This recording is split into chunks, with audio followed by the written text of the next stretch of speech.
Et c'est pour ça qu'il faut se rendre compte aussi que lorsque les gens disent, par exemple, que mon grand-père il est mort, il faisait partie de tel et tel système, et le système meurt avec lui, c'est absolument faux. C'est absolument faux de penser que les idées racistes, colonialistes, impérialistes, sexistes, LGBTQIA-phobes, tout ce que vous voulez, meurent avec les gens d'un certain âge. C'est complètement faux.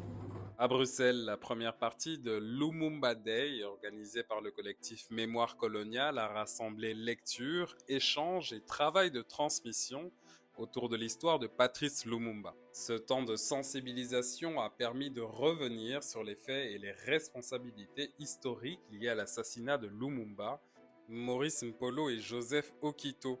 Cette initiative s'inscrit dans un contexte judiciaire toujours en cours en Belgique, à la suite de la plainte déposée par les descendants de Patrice Lumumba. Le parquet fédéral a requis le renvoi du dossier devant une juridiction, une étape majeure dans la perspective d'un éventuel procès.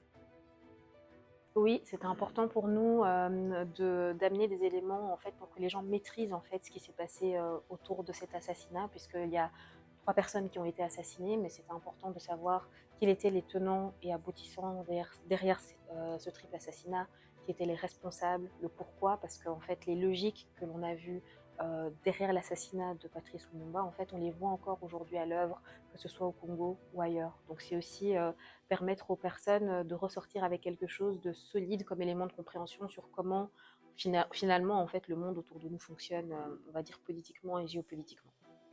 Que nous puissions tous ensemble lever la main comme Lumumba Vea et que cela soit un symbole fort, pas le poing mais la main, comme ceci, comme il s'est mis. Et je pense que ça, c'est pour dire que plus que jamais, Lumumba reste vivant et que Gérard Souteux a échoué, que d'Avignon a échoué.